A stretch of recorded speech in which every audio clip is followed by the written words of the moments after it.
La vida de una familia a veces parece cargar no una, sino muchas cruces y muy pesadas.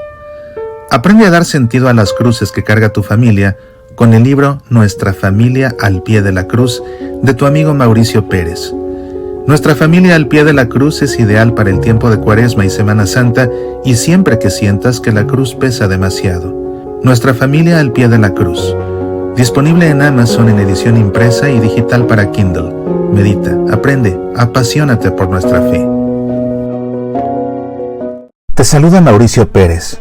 Nuestra vida de fe, cuando se toma en serio, es un constante conocer a Jesús. Te invito a leer esta Cuaresma mi libro Sucedió en Jerusalén. En sus páginas nos prepararemos para la Semana Santa, penetrando diferentes episodios de la pasión y muerte de Jesús para contemplar de cerca lo que ahí sucede. Estaremos atentos a las palabras de Jesús y pondremos atención a las sensaciones y sentimientos de nuestro Redentor durante su pasión, muerte y resurrección. Así, llegaremos a conocerlo en persona. Sucedió en Jerusalén. Pide tu copia impresa en Amazon, descargue el ebook en Kindle o léelo gratis con tu suscripción a Kindle Unlimited. Puedes pedirlo también desde el sitio semillasparalavida.org/Sucedió en Jerusalén. Medita, aprende, apasionate por nuestra fe. Muy buenas noches, te saluda tu amigo Mauricio Pérez. Me da mucho gusto que me acompañes una vez más en este espacio con Jesús en el desierto, en el que entramos semana a semana para hacer un ejercicio cuaresmal de espiritualidad litúrgica. Con Jesús en el desierto nos permite adentrarnos en este midbar, como decían los hebreos, como se dice en hebreo al desierto, que no solamente representa esta palabra el lugar geográfico que es el desierto, con su sequedad, con su aridez, con su vacío, sino que también la palabra midbar en hebreo significa el lugar donde habla Dios. Y es así pues que este desierto cuaresmal nos prepara para celebrar la Pascua y también nos prepara para renovar nuestras promesas bautismales a través de pasar 40 días con sus noches, como hizo Jesús en el desierto, escuchando la palabra de Dios, palabra que resuena sobre todo con mucha fuerza en la liturgia de la palabra, en la participación de la Santa Misa. En esta sesión de Con Jesús en el desierto, vamos a reflexionar sobre la espiritualidad del Domingo de Letare, que tiene por tema este ciclo litúrgico A, la curación del ciego de nacimiento. Es importante partir de comprender el porqué de esta curación del ciego de nacimiento, elegida como lectura del Evangelio para este cuarto domingo de Cuaresma. Vamos, como siempre, a hacer un ejercicio de reflexión y de oración, apoyándonos no tanto en las lecturas de la misa de hoy, sino más bien en sus textos eucológicos, es decir, en sus oraciones, en sus antífonas, en su prefacio. Y va a resultar un ejercicio muy enriquecedor desde un punto de vista espiritual, pero también va a resultar un ejercicio muy formativo en cuestión litúrgica que nos va a ayudar a comprender y a apreciar más las oraciones de la Santa Misa, a ser conscientes de su valor, para así, cada vez que participemos de la misa, hagamos de esas oraciones nuestras, porque eso tienen realmente la razón de ser. Vamos a iniciar esta sesión con una oración, como acostumbramos, y es domingo de alegría, domingo de Letare. De modo que vamos a hacer una oración tomada del oficio de lectura de este domingo, que va precisamente con ese espíritu alegre. En el nombre del Padre, y del Hijo, y del Espíritu Santo. Amén. Delante de tus ojos ya no enrojecemos a causa del antiguo pecado de tu pueblo. Arrancarás de cuajo el corazón soberbio, y harás un pueblo humilde de corazón sincero. En medio de los pueblos nos guardas como un resto, para cantar tus obras y adelantar tu reino. Seremos raza nueva para los cielos nuevos, sacerdotal estirpe según tu primogénito. Caerán los opresores y exultarán los siervos. Los hijos del oprobio serán tus herederos. Señalarás entonces el día del regreso para los que comían su pan en el destierro. Exulten mis entrañas, alégrese mi pueblo, porque el Señor que es justo revoca sus decretos. La salvación se anuncia donde acechó el infierno, porque el Señor habita en medio de su pueblo. Amén. En el nombre del Padre, y del Hijo, y del Espíritu Santo. Amén. Pues bien, que estamos listos ya para iniciar estos ejercicios. Son ejercicios, esto no es un programa en YouTube, ni siquiera pretende ser un programa formativo, no. Es un ejercicio cuaresmal, es un ejercicio espiritual. Entonces, la disposición tuya para poder seguir este ejercicio es tal, como si estuvieras en una capilla haciendo un ejercicio cuaresmal. Esto no es para verse en la cama o para verse mientras se lavan los trastes de la cena. No, deja todo lo que tengas que hacer y dedícale este tiempo a nuestro Señor. Recuerda que en el tiempo de Cuaresma tenemos que intensificar nuestra oración, junto con la práctica del ayuno, junto con la práctica de la limosna. Intensificar nuestra oración es una de las 3 obligaciones que tenemos en Cuaresma, y justamente con Jesús en el desierto tiene la intención de ayudarte a acrecentar tu momento de oración. Por eso es que este ejercicio debes tomarlo como tal y no como un programa que se escucha ya en el trasfondo. No, es realmente un ejercicio, y bueno, te animo pues a que lo vivas con esa disposición de corazón, porque eso es lo que le dará fruto finalmente. Es importante entender antes que otra cosa el tema litúrgico de este domingo de Letare. Domingo de Letare, así comienza la antífona de entrada, ya verás, y ahí veremos entonces el porqué de Letare. Espera un momento, pero es un domingo de alegría. Y en este ciclo litúrgico A, escuchamos la perícopa de la curación de Jesús, de la curación del ciego de nacimiento por parte de Jesús. Y esta lectura la escuchamos el 4º domingo de Cuaresma en el ciclo litúrgico A, porque el tema litúrgico del ciclo A en Cuaresma es la preparación al bautismo. Todos los años litúrgicos el tema del primer domingo es el mismo, las tentaciones de Jesús en el desierto, y del segundo es el mismo, la transfiguración, y del sexto es el mismo, la pasión del Señor en Domingo de Ramos. Sin embargo, del segundo al cuarto, del tercer al quinto domingo, cada Cuaresma cambia el tema, y en este ciclo A, como te digo, es una preparación al bautismo a través de la perícopa de Jesús con la samaritana allá en el pozo, de la curación del ciego de nacimiento y de la resurrección de Lázaro que escucharemos el próximo domingo. Este es un itinerario que nos prepara a los que son catecúmenos para llegar en la vigilia pascual en la noche santa al momento de su bautismo, y para los que ya estamos bautizados nos prepara para renovar nuestras promesas bautismales en la vigilia pascual en la noche santa. ¿De qué forma es esto? Bien, cada una de estas perícopas tiene un tema bautismal muy fuerte. De hecho, desde los primeros siglos del cristianismo se usaban estas 3 perícopas para catequizar a los catecúmenos en su fase final de catequesis, justamente. El tema bautismal del encuentro de Jesús con la samaritana es lógicamente el agua. Jesús es un manantial de agua de vida eterna, y esa agua nos remite lógicamente al agua del bautismo. El tema de la curación del ciego de nacimiento es la luz de Jesús. Yo soy la luz del mundo, dice Jesús.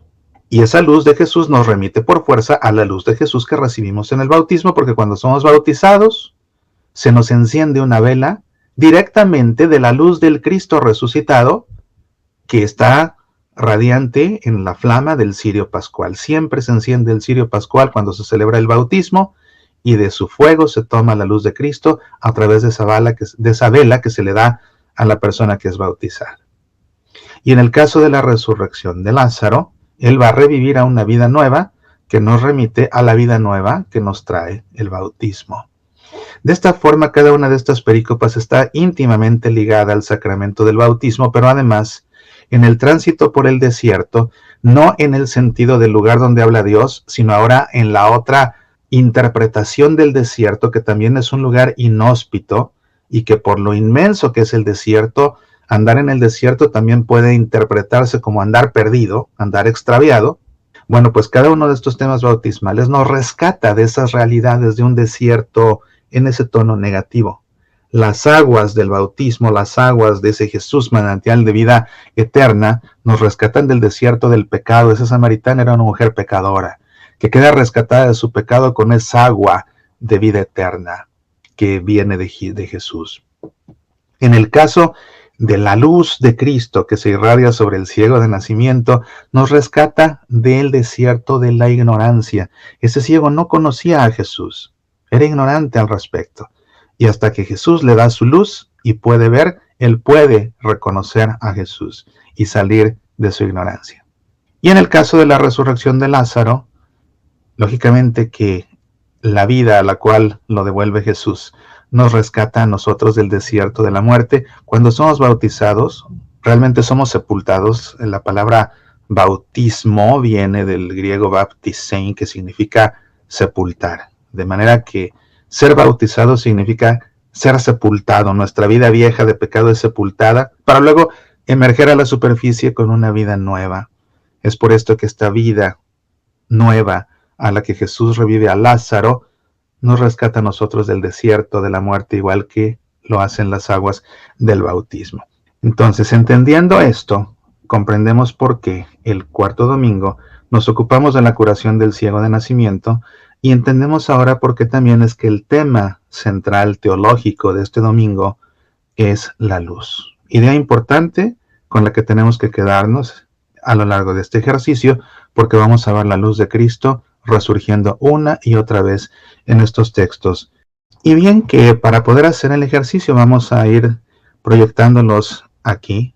Tenemos aquí ya el texto del misal para este cuarto domingo de Cuaresma, que si te fijas es como un oasis en el desierto, y es la razón por la que en esta misa se puede usar color morado o rosa, preferentemente el rosa, precisamente para destacar que hacemos una pausa a este sentimiento de penitencia y que nos regocijamos al entender que no estamos padeciendo sin sentido, sino que tenemos una meta y que estamos cada vez más cerca de ella. Entonces, este letare es como un oasis en el desierto donde tomamos agua para recuperar fuerzas en medio del desierto y continuar hacia la recta final de nuestro itinerario.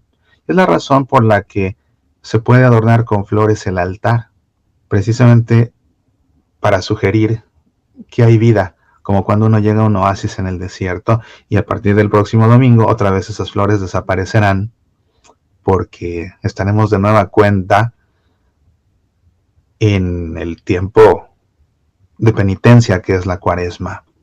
La antífona de entrada, que como he dicho en otras ocasiones, se dice si no hay un canto de entrada, pero que como siempre te recomiendo, aunque haya un canto de entrada, tú ve a misa siempre con tu misal, cómprate un misal y no vayas a misa sin él. Y si no, toma el subsidio que te dan ahí, esa hojita se llama realmente subsidio, tómalo y siempre ve con detenimiento la antífona de entrada. Aunque no se diga porque hay canto de entrada, tú siempre vela. Igual que todos estos textos que vamos a estudiar esta noche. Porque eso te va ayudando a entender todo lo que se está celebrando en esta misa. Así pues, la antífona de entrada dice: Alégrate, Jerusalén, y que se reúnan cuantos te aman. Compartan su alegría los que estaban tristes, vengan a saciarse con su felicidad. Vaya que es bonito este texto por múltiples razones. De aquí surge justamente el nombre de letare, porque en latín esta antífona dice letare Jerusalem. Entonces ese letare es justamente esto, el alégrate. Letare es el verbo que viene del sustantivo letizia, que significa alegría, ¿verdad? Entonces, alégrate, Jerusalén, y que se reúnan cuantos te aman. Así arranca esta misa, con esta antífona, que nos está hablando de la congregación del pueblo de Dios, ahí en la misa, justamente, en asamblea nos estamos reuniendo. ¿Y por qué nos reunimos? ¿O quiénes nos estamos reuniendo? Los que aman a Dios. Alégrate, Jerusalén, y que se reúnan cuantos te aman.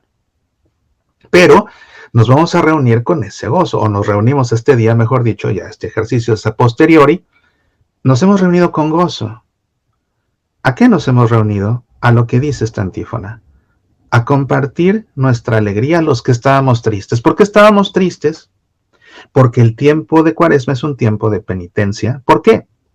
¿Porque es un tiempo para el sufrimiento? No, porque es un tiempo para la conversión. Y la conversión exige de nosotros ser conscientes de nuestros pecados. Ser conscientes de que cada vez que hemos pecado, le hemos quedado mal a Dios. Y eso nos debe doler, nos debe afligir. Ser conscientes de que cada vez que hemos pecado, nos hemos quedado mal a nosotros mismos. No nos gusta ser así, y eso nos debe doler. Cuando reconocemos que hemos pecado, debemos ser conscientes de que con nuestros pecados hemos hecho daño, hemos lastimado, hemos ofendido, hemos herido a otras personas, las más de las veces las que más tenemos a la mano, las más de las veces los de nuestra propia familia, es contra los que más solemos pecar. Y eso, reconocerlo, nos debe doler. Entonces, si nos debe doler quedarle mal a Dios, quedarnos mal a nosotros mismos y quedarle mal a los que más queremos lastimándolos, eso nos tiene que provocar tristeza. Es por lo que el tiempo de Cuaresma es un tiempo de tristeza, porque es un tiempo de confrontarnos con esa realidad que no nos gusta de nosotros. Pero no para autoflagelarnos y quedarnos en eso, sino para más bien reconocer que no nos gusta ser así, que le estamos quedando mal a todo el mundo, a Dios, a nosotros y a los demás, y entonces que eso nos motive a una conversión, a la conversión que quiere Jesús, que significa cambiar nuestra actitud para conformar nuestra actitud a la voluntad de su Padre. En eso consiste. Siendo tiempo de conversión, es tiempo de penitencia, es tiempo de dolor, es tiempo de tristeza. Es un error total desearle a alguien feliz Cuaresma. No tiene sentido. Ya espérate a la Pascua, y ahí sí, felices Pascuas. Hasta lo decimos con ese plural expresivo propio del español. Ni siquiera deseamos una feliz Pascua. Así como no deseamos mucha felicidad. El día del cumpleaños de alguien no decimos mucha felicidad, no, usamos el plural expresivo, muchas felicidades, ¿verdad? Así como cuando nos saludamos, no decimos buen día. En algún país por ahí han tomado esa mala costumbre de no usar bien el español y de desearse buen día, buena tarde, buena noche. Lo correcto es usar el plural expresivo, precisamente buenos días, buenas tardes, buenas noches. Así como nos agradecemos diciendo muchas gracias, no mucha gracia, ¿verdad? Y no nos decimos mucha felicidad, decimos muchas felicidades en ese plural expresivo. Entonces, de esta forma, es que desearnos en Pascua felicidad implica desearnos las manos llenas, y por eso ahí desearemos felices Pascuas. Pero el tiempo de Cuaresma es un absurdo, y muchos cometen ese error de desear una feliz Cuaresma. No, porque es un tiempo de tristeza. Pero el domingo de Letare, ese día sí se vale desear feliz domingo de Letare. Ahora sí, porque es el domingo de la alegría. Ahora sí. Entonces, por eso, dice aquí la antífona, que cuantos te aman compartan su alegría los que estaban tristes. ¿Sí? Hemos estado tristes porque hemos estado pasando por este tiempo de penitencia, de arrepentimiento, de conversión.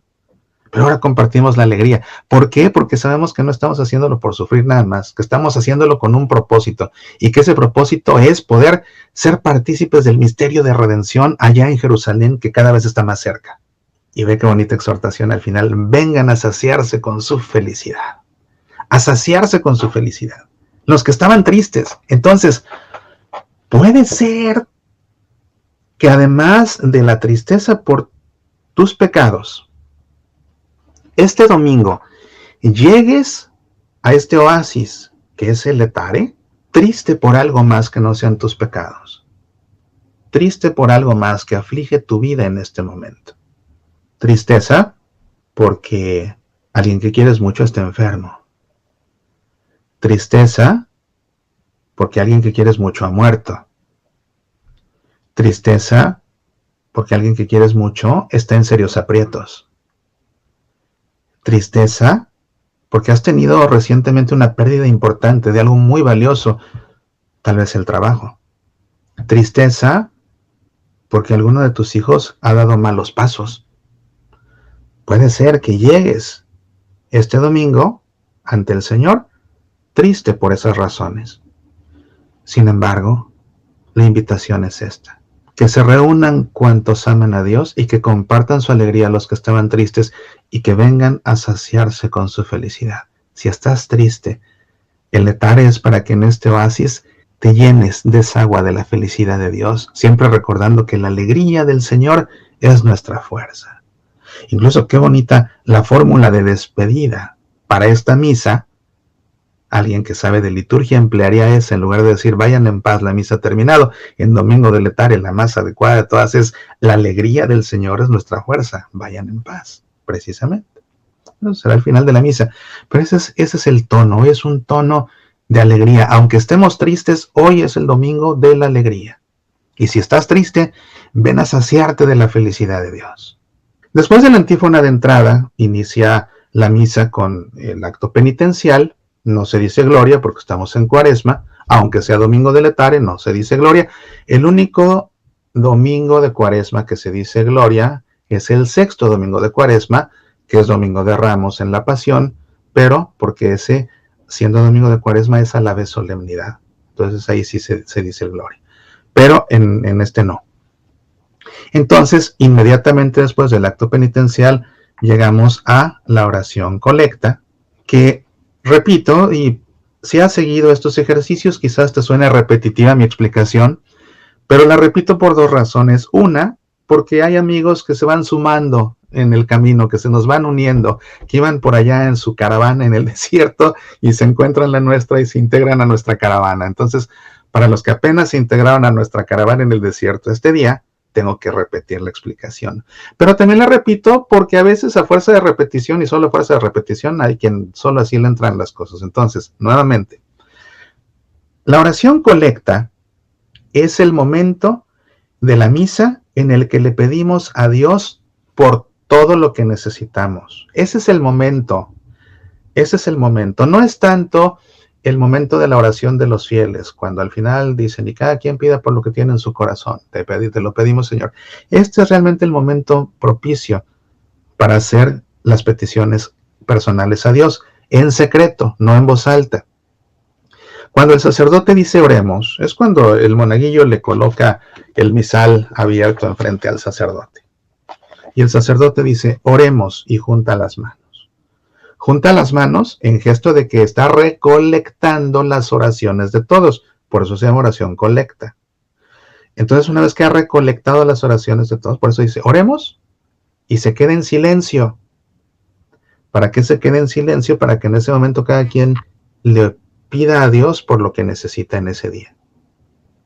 Y después, él sintetiza todas las súplicas de todos los fieles presentes en la asamblea, rezando, no leyendo, rezando la oración colecta que aparece en el misal. Esta oración colecta de este domingo de Letare es interesante, es interesante. Vamos a verla.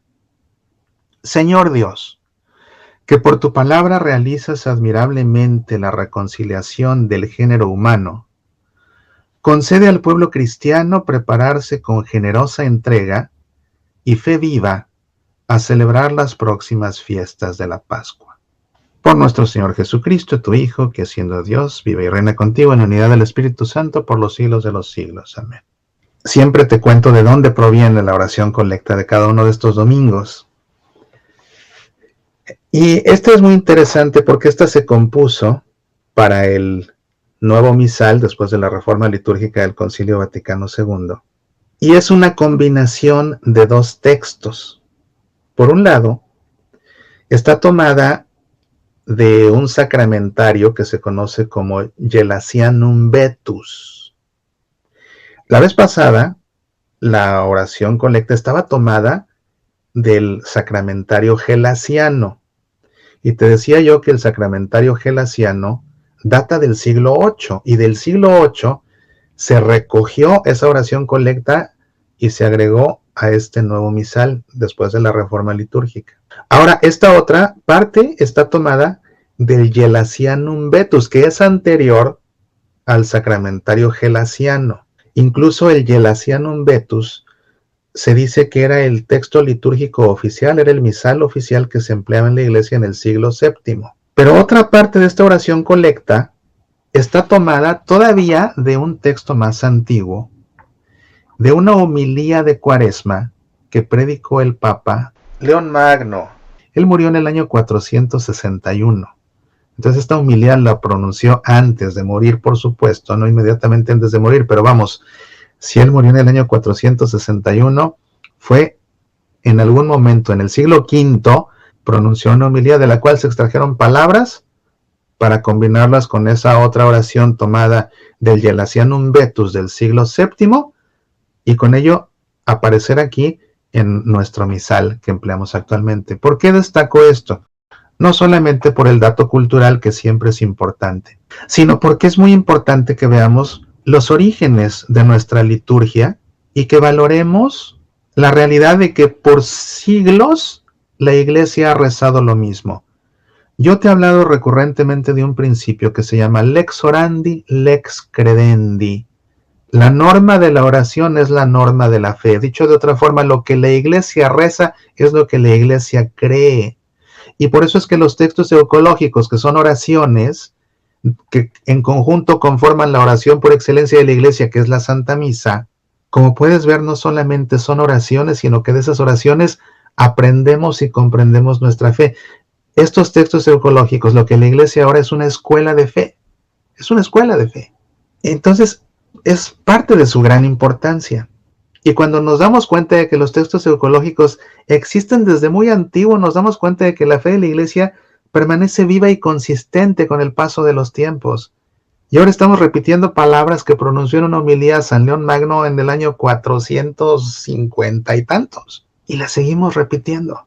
Esto habla de la tradición litúrgica que tenemos, tan arraigada. Es por lo que es un error cuando alguien a la misa del rito preconciliar, del rito extraordinario, cuando a esa misa, que mal le dicen misa en latín unos, porque la misa se puede celebrar en latín, hay misas que de hecho se celebran en latín, hay misas que expresamente el Papa tiene que celebrar en latín, y cualquiera puede celebrar la misa del domingo, la misa del día en latín, no tiene que ser en español a fuerzas, puede celebrarla en latín, sigue siendo el latín la lengua oficial de la Iglesia Católica.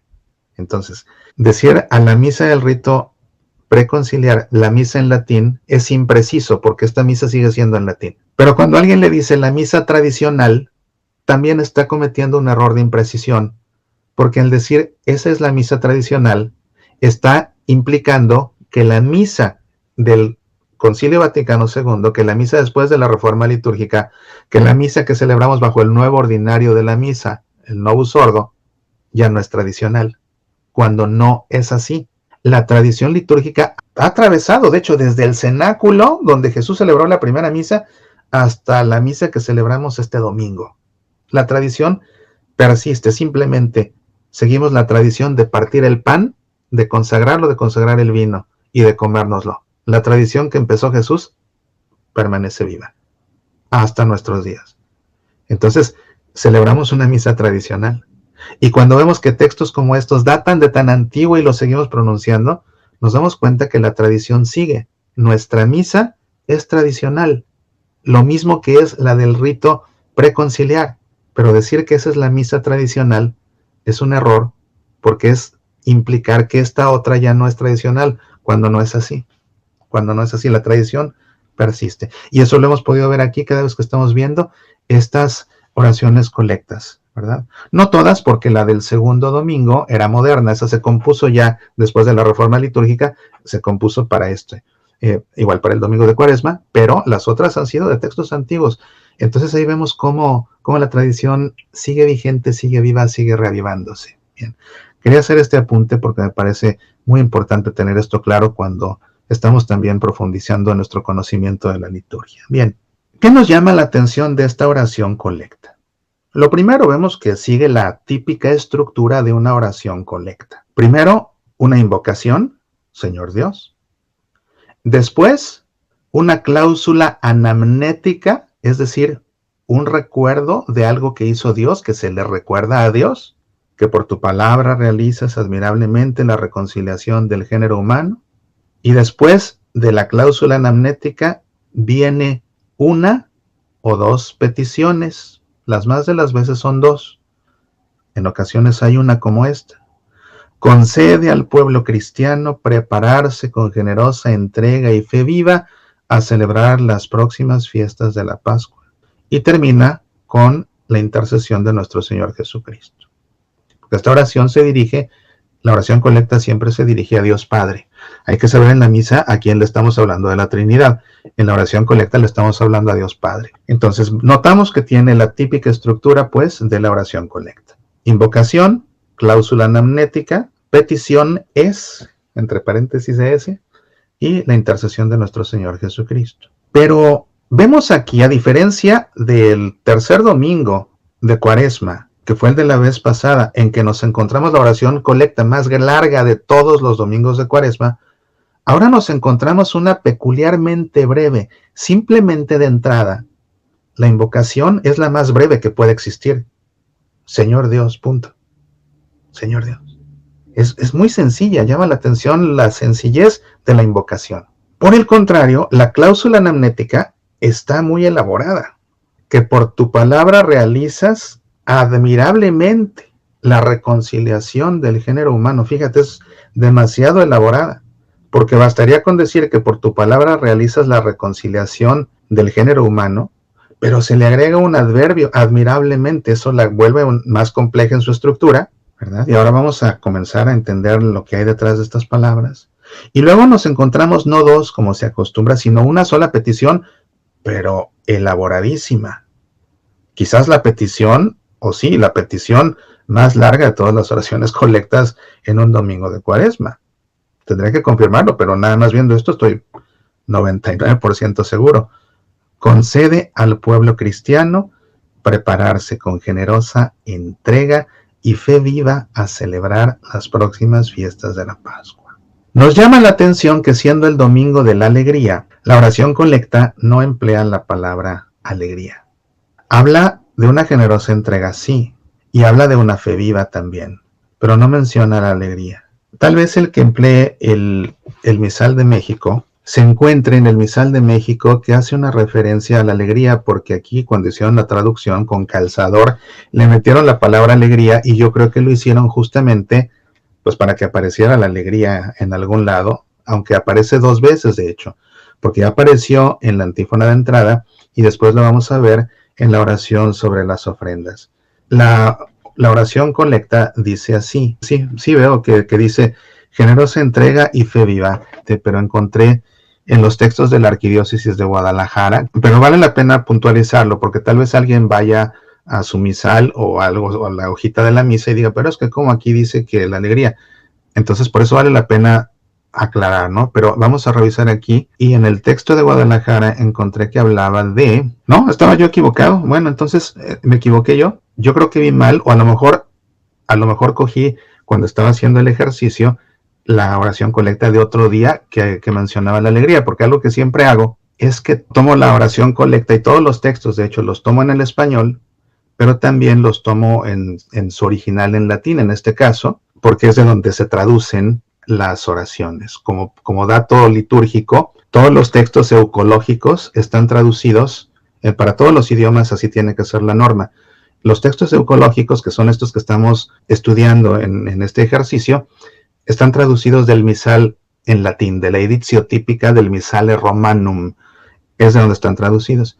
En cambio, los textos del leccionario, las lecturas, los salmos, el evangelio, esos están traducidos directamente del latín, de la Biblia latina, de la traducción neovulgata.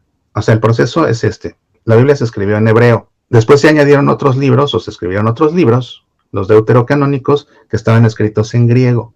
Llegó un momento en que había muchos judíos en Alejandría, en Egipto. Pero en esos tiempos, en esa región, no se hablaba hebreo, se hablaba griego. Entonces, para beneficio de esos judíos que eran de Alejandría y que no hablaban hebreo, sino griego, se tradujo la escritura del hebreo al griego, y la tradujeron 72 especialistas, y por esa razón esta traducción se conoce como la versión de los 70 o la Septuaginta, por eso 70. Entonces ya teníamos la escritura en hebreo, ya teníamos la escritura en griego. Luego se comisionó a San Jerónimo para que tradujera la Biblia del griego al latín para los católicos romanos, para todos los católicos que pertenecían al Imperio Romano, donde la lengua que se hablaba era el latín. Entonces San Jerónimo lo tradujo al latín y esa Biblia se llama Vulgata. Después se hizo una renovación de la Vulgata que se conoce como Neovulgata, y es de la Neovulgata de donde se traducen los textos del leccionario para todos los leccionarios del mundo en todos los idiomas. Entonces ese es el proceso.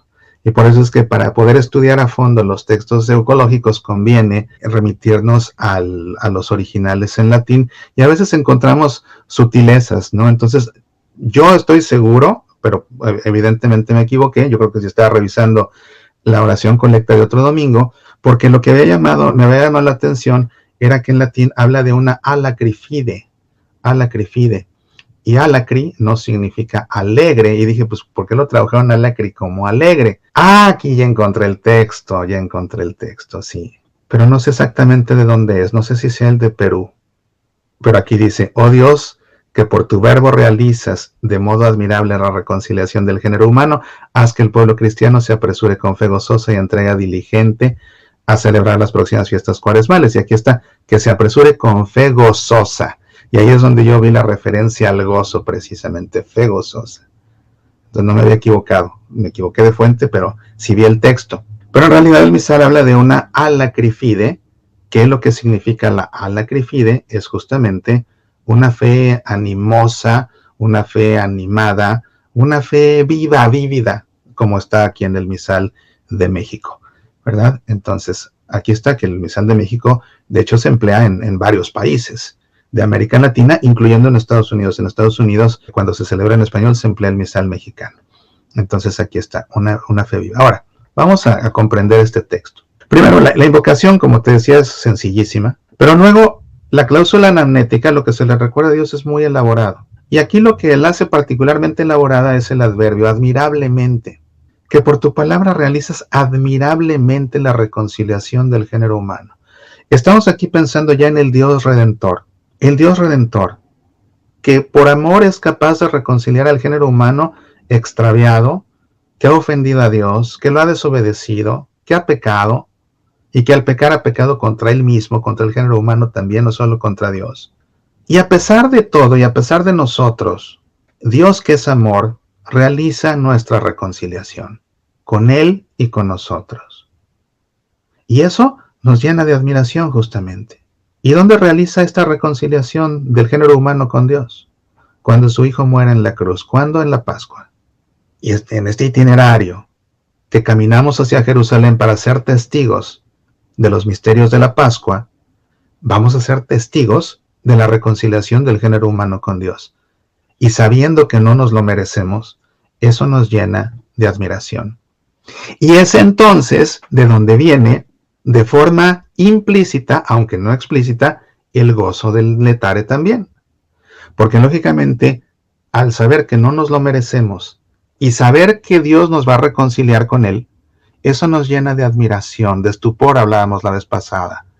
Y ese estupor, esa admiración, por fuerza nos llena de alegría en este domingo. Concede al pueblo cristiano prepararse con generosa entrega y fe viva.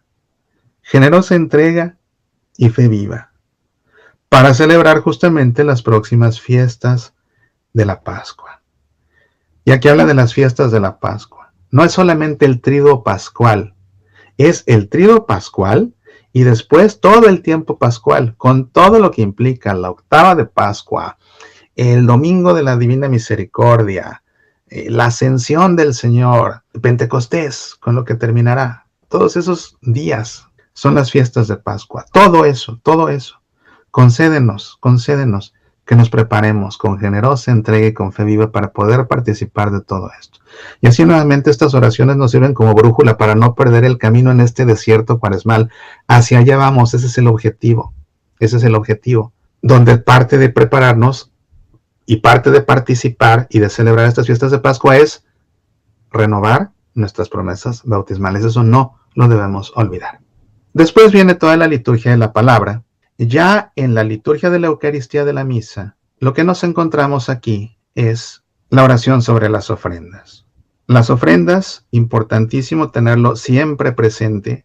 Las ofrendas, ese pan y ese vino que presentamos, son un símbolo de nuestra vida, de nuestra vida.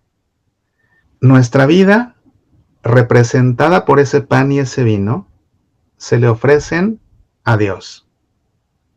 Jesús va a tomar nuestra ofrenda, que es nuestra vida representada en ese pan y ese vino. Jesús la va a tomar. Dios nuestro Padre va a enviar al Espíritu Santo para que ese pan y ese vino que representa nuestra vida que le ofrecimos a Dios en sacrificio, se conviertan en el cuerpo y en la sangre del Hijo de Dios, de Cristo, para que habiendo convertidose en el cuerpo y la sangre de Cristo, Cristo se ofrezca en sacrificio en una cruz, representándonos a nuestro nombre, para el perdón de nuestros pecados. Y como Cristo es el sumo sacerdote, al él ofrecerse, pero al ofrecerse habiéndose transformado el símbolo de nuestra vida en su cuerpo y en su pan, esa ofrenda, siendo el sumo sacerdote, es una ofrenda perfecta. Perfección que nosotros no alcanzaríamos a lograr. Pero él sí, con el auxilio de Dios, que envía al Espíritu Santo para hacer esa transformación y que Cristo sumo sacerdote se ofrezca en una cruz por nosotros. Esto es algo de lo más importante que se tiene que entender en la misa. Que en el momento del ofertorio le estamos ofreciendo a Dios nuestra vida en sacrificio. Es lamentablemente el momento del ofertorio, por falta de formación litúrgica de los fieles. El momento del ofertorio es un momento de distracción total. Es el momento en que se hace la colecta. Entonces es el momento en que la gente está ocupada metiendo la mano al bolsillo, abriendo el bolso, viendo cuánto dinero trae, haciendo cuentas, viendo que ya viene, viendo que ya se le pasó el de la canastilla. Y claro, tenemos que hacer esa ofrenda, por supuesto.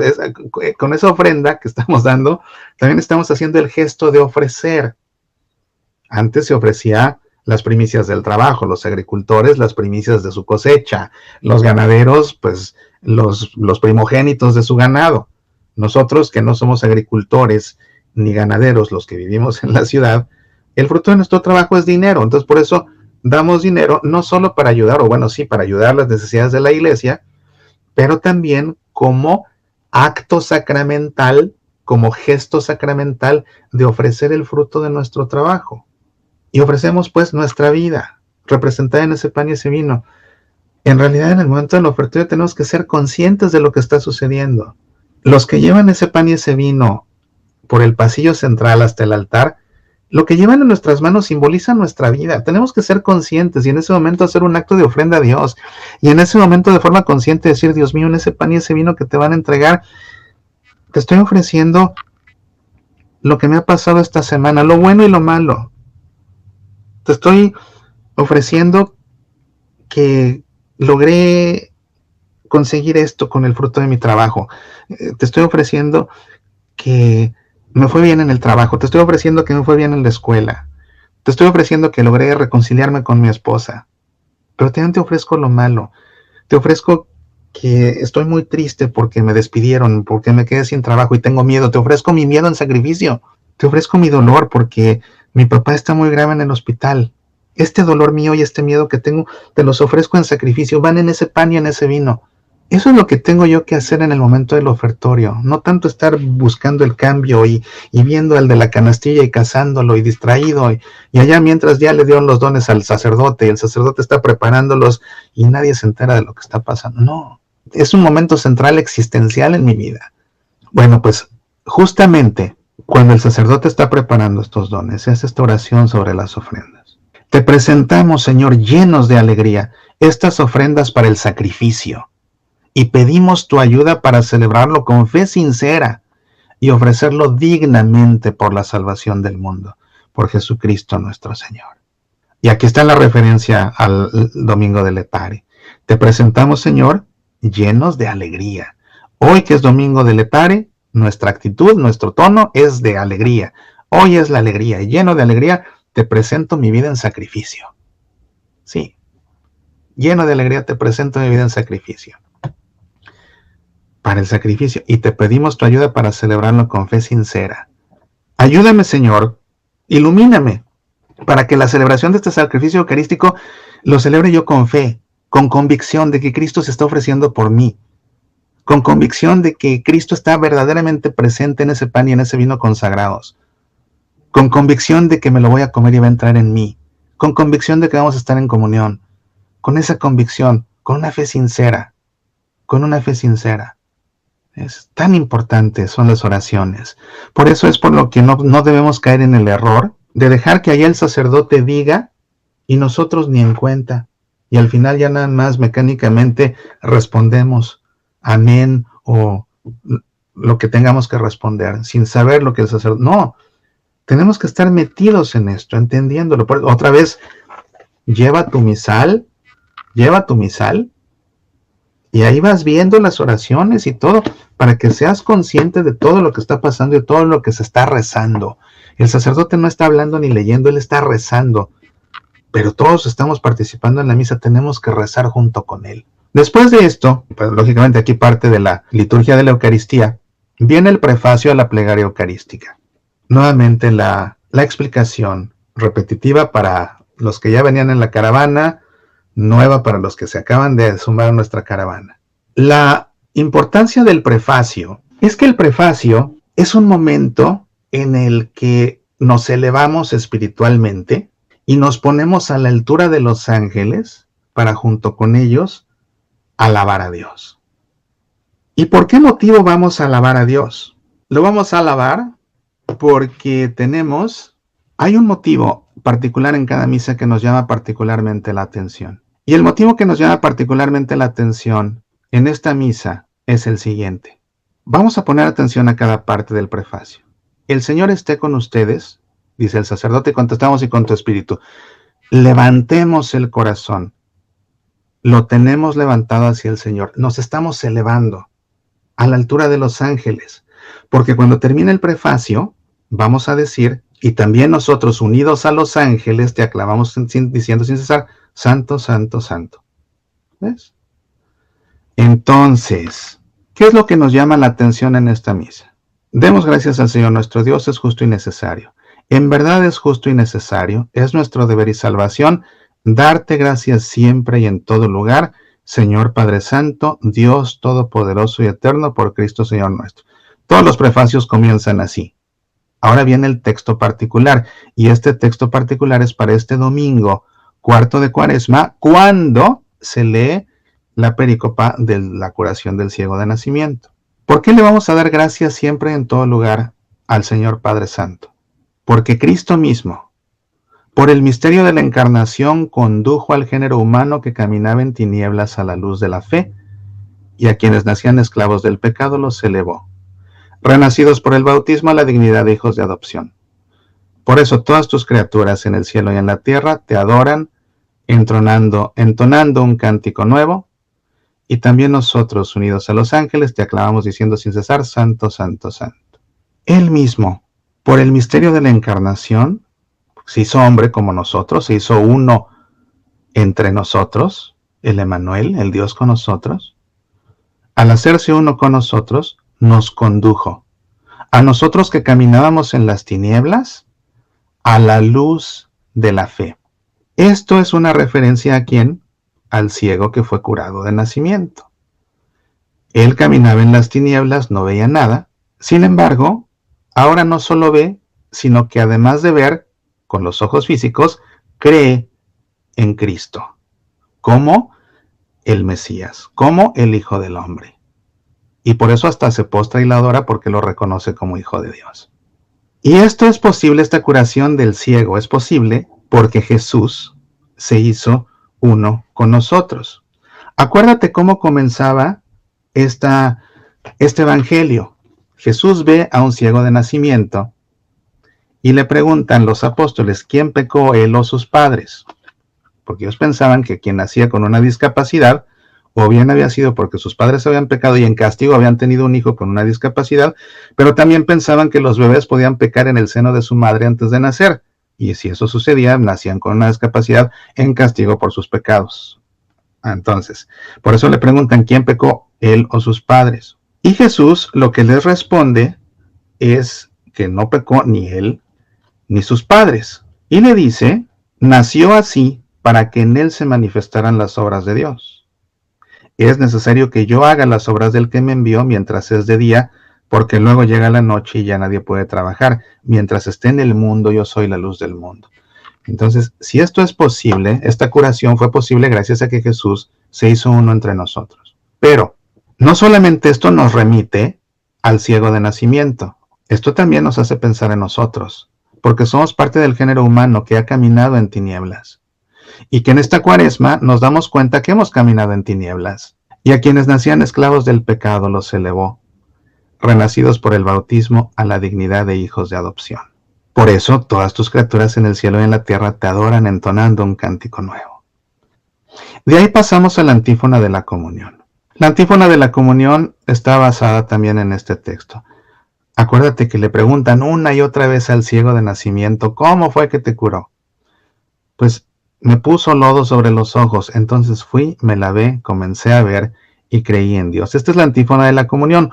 Cuando no hay un canto de comunión, se dice la antífona de la comunión. El Señor me puso lodo sobre los ojos, entonces fui, me lavé, comencé a ver y creí en Dios. Es un gesto muy bonito de Jesús, porque ese lodo que hizo, lo hizo escupiendo en la tierra con su saliva, en el polvo de la tierra, y con esa saliva y ese polvo hizo un barro. Pero esa saliva, ¿de dónde salió? Salió de la boca de Jesús. Entonces, esa saliva de Jesús es como la forma plástica del hálito que sale de la boca de Dios al crear al hombre. Porque cuando Dios creó al hombre, lo hizo del polvo del suelo y le insufló el aire, le sopló con su boca para que tuviera vida. Entonces, Jesús, al hacer este barro, está repitiendo el gesto creador de Dios, el divino alfarero. Y con ese barro le unge los ojos al ciego. Es como estarlo recreando a una vida nueva. Lo está ungiendo con ese barro y después lo manda a que se lave en la piscina de Siloé con el agua, y cuando él se lava ya puede ver. Entonces, este texto viene justamente de ahí. El Señor me puso lodo sobre los ojos, entonces fui y me lavé y comencé a ver y creí en Dios. Vale la pena hacer aquí una pausa para reflexionar un poquito acerca de la ceguera que se expresa en este relato del ciego de nacimiento. Encontramos varios tipos de cegueras en una perícopa que habla de ciegos y de luz, y que el que acaba por ver es el ciego, en tanto que los que ven se quedan cada vez más ciegos. Vemos por un lado que los que son testigos de la curación del ciego y saben que es ciego de nacimiento y que ahora ve, a pesar de ver el milagro, no creen lo que ven, no les parece justo, y entonces se lo llevan a los fariseos como para que ellos dictaminen si la curación es justa o no. Y ahí estamos viendo la ceguera del envidioso, que no le parece justo que Dios bendiga a otro, y lo ciega la envidia. ¿Cómo va a ser justo que Dios bendiga a los malos y no a los buenos? Este que es un pecador de nacimiento incluso y por eso está ciego, y Dios lo bendice, o Jesús lo bendice a él, o Dios lo bendice a través de Jesús. Si no reconocían que era el Mesías todavía, pues claramente veían que era un milagro, entonces venía de Dios. Y la envidia los ciega porque no les parece justo, y lo llevan con los fariseos. Los expertos de la ley, los expertos de la religión, los perfectos porque cumplen con todo, con todas las prescripciones, las cumplen al pie de la letra, por el afán de ser perfectos, no por el afán de amar a Dios ni por el afán de amar al prójimo, sino por el afán de ser perfectos.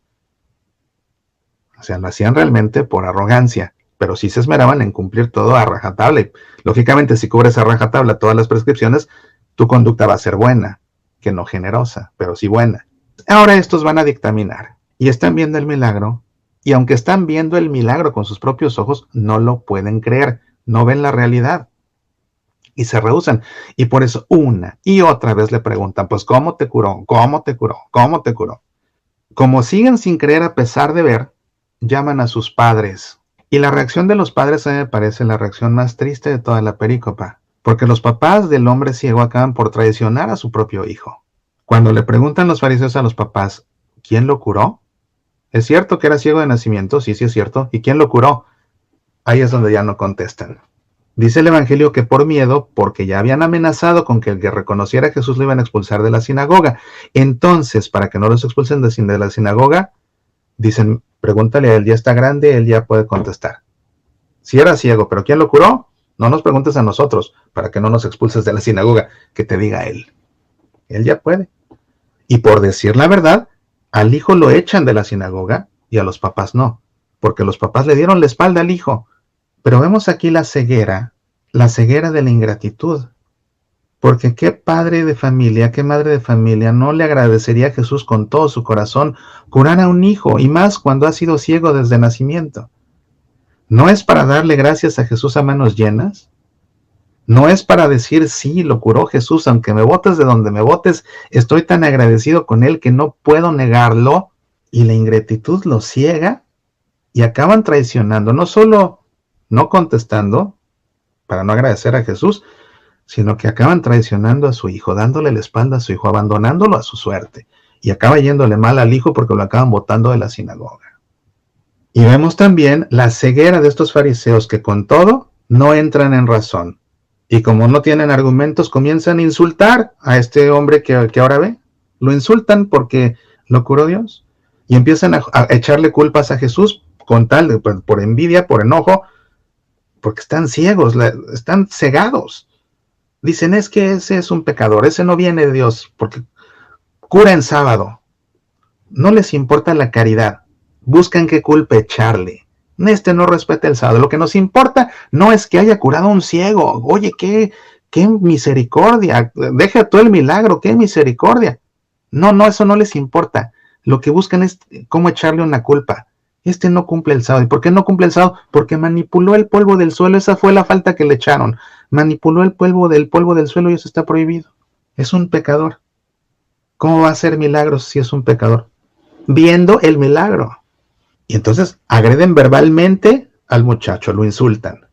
Y acaban siendo incluso autoritarios, cometiendo un acto de violencia en forma de autoritarismo ya, echándolo de la sinagoga. Todos esos tipos de cegueras.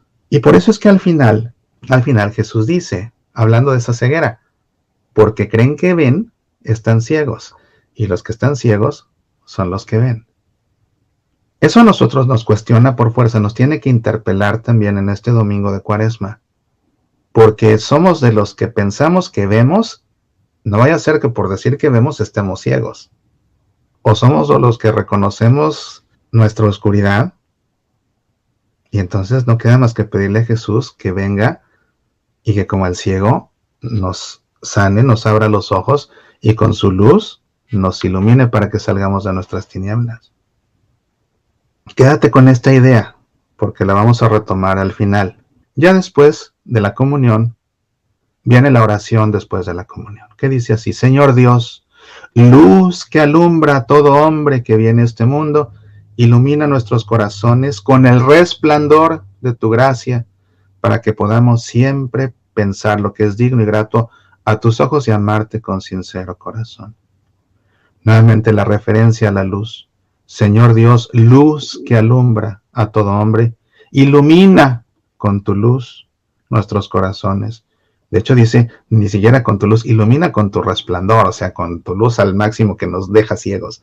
Ilumínanos con el resplandor de tu gracia, para que podamos siempre pensar lo que es digno y grato a tus ojos. La oración de la comunión, después de la comunión, tiene el propósito justamente de pedirle a Dios gracias para que las recibamos por el hecho de haber comulgado. Entonces, por el hecho de haber comulgado, estamos en esta ocasión pidiendo la luz de Dios para que nos ilumine. Y en tiempo de Cuaresma, antes de la bendición final, hay una oración por el pueblo, una oración sobre el pueblo con la cual el sacerdote va pidiéndole a Dios gracias especiales para el pueblo de Dios que camina en este desierto de Cuaresma para llegar a Jerusalén a la Pascua. Esto es lo que se pide por el pueblo en esta misa del cuarto domingo de Cuaresma. Protege, Señor, a quienes te invocan, ayuda a los débiles y reaviva siempre con tu luz a quienes caminan en medio de las tinieblas de la muerte.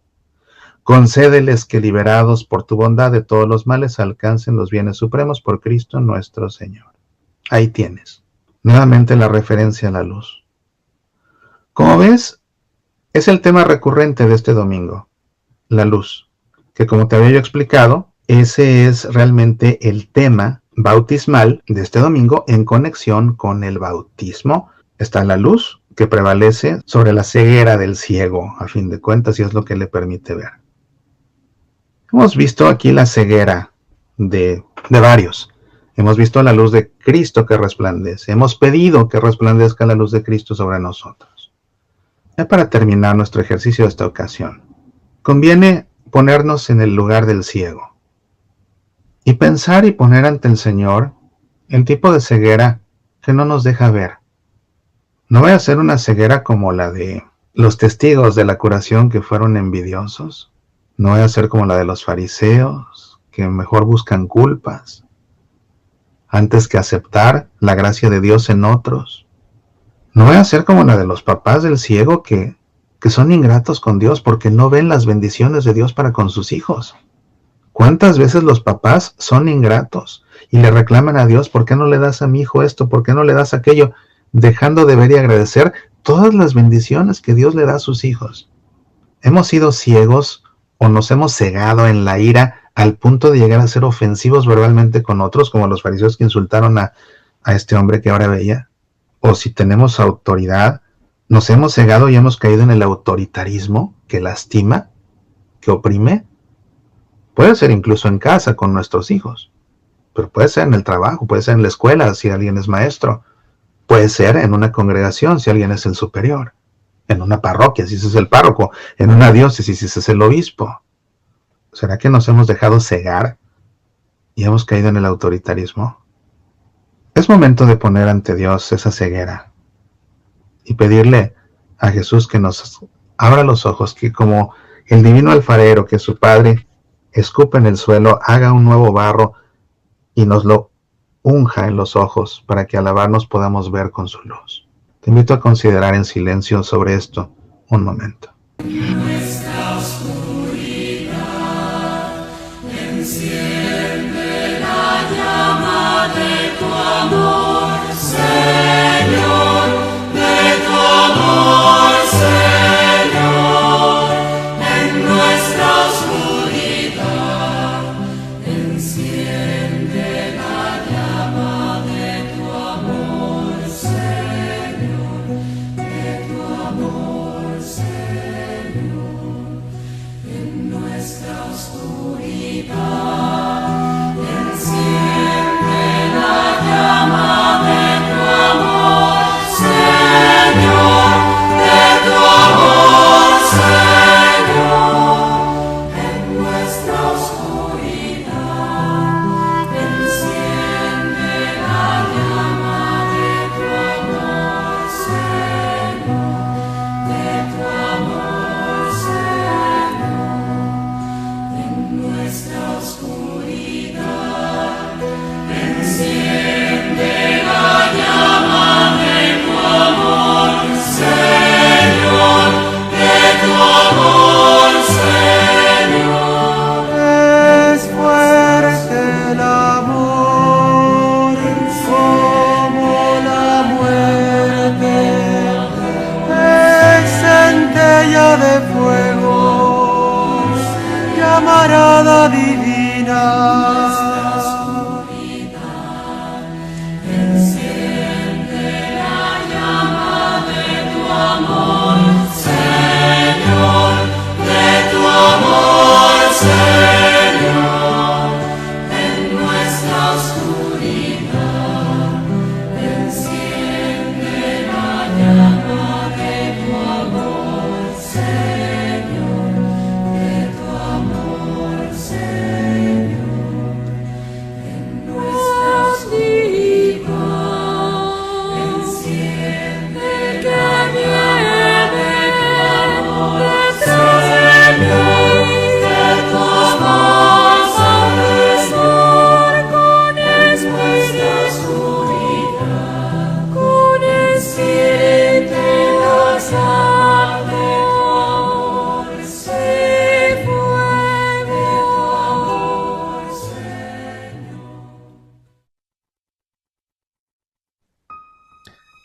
Abre mis ojos, Señor, para sentirte cerca y nunca abandonarte. Abre mis ojos, Señor, porque me pierdo y camino confundido. Abre mis ojos, Señor, para verte y nunca perderte. Abre mis ojos, Señor, porque sin ti no soy tan feliz como creo ser. Abre mis ojos, Señor, para vivir alegre y abierto a los demás. Abre mis ojos, Señor, para agradecer lo mucho que haces por mí. Abre mis ojos, Señor, para defenderte cuando algunos te ignoren. Abre mis ojos, Señor, para no tropezarme cuando surjan obstáculos.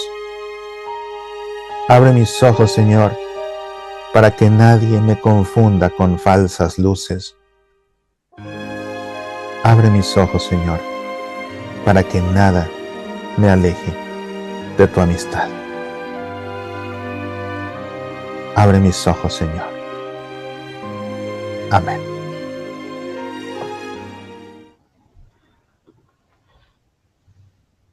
Esta oración aparece en mi manual de oración, Oraciones para una gotita de agua. Lo puedes conseguir en Amazon. Oraciones para una gotita de agua. Ojalá que el Señor nos conceda la luz que necesitamos para salir de nuestra ceguera y que así al caminar hasta Jerusalén podamos en verdad sentarnos a su mesa en el cenáculo, caer de rodillas ante su cruz y contemplar extasiados el momento de su resurrección con los ojos bien abiertos, bien abiertos. Pues ahora sí, con esto vamos a terminar nuestra sesión de esta noche y para ello vamos nuevamente a recurrir a la liturgia de las horas y vamos a terminar con la oración conclusiva de las segundas vísperas de este domingo. Oremos. Señor Dios, que por tu palabra hecha carne has reconciliado contigo admirablemente al género humano, haz que el pueblo cristiano se apreste a celebrar las próximas fiestas pascuales con una fe viva y con una entrega generosa. Por nuestro Señor Jesucristo, tu Hijo, que vive y reina contigo en la unidad del Espíritu Santo y es Dios por los siglos de los siglos. Amén. Que el Señor nos bendiga, nos guarde de todo mal y nos lleve a la vida eterna. Y sí, si pusiste atención, habrás podido darte cuenta de que la oración conclusiva de las segundas vísperas de este domingo corresponde a la oración colecta de la misa. Te agradezco mucho el favor de tu atención y si Dios nos lo concede, tenemos una cita el próximo domingo para continuar en este itinerario con Jesús en el desierto. Comparte, por favor, el video de estos ejercicios con tu parroquia, con tu familia, con tu grupo de oración, con tu grupo de apostolado. Seguramente les va a hacer mucho bien aprender y reflexionar sobre todo esto. Entre semana te invito a que escuches mi programa Semillas para la Vida en tu aplicación de podcast favorita, en varias estaciones de Radio Católica, en nuestro canal en YouTube, Mauricio Pérez, youtuber católico, en nuestra página en Facebook, Semillas para la Vida, y en nuestra página en Facebook, Mauricio Pérez, comunicador católico. El próximo fin de semana también, si Dios nos lo concede, tenemos otra cita en nuestro programa Pasión por el Evangelio. Ese pasa los sábados y se queda grabado en nuestros canales. Pasión por el Evangelio. Hacemos el análisis bíblico exhaustivo del Evangelio de cada domingo. El próximo domingo es otra pericopa fascinante, la resurrección de Lázaro. Si no viste la de hoy, de la curación en el desierto, de la curación del ciego de nacimiento, por favor vela, porque en realidad es también una pericopa apasionante que vale la pena desmenuzar, y es lo que hacemos en Pasión por el Evangelio. Gracias por tu compañía, que Dios te llene de bendiciones en este tiempo de Cuaresma de forma especial. Apasionate por nuestra fe.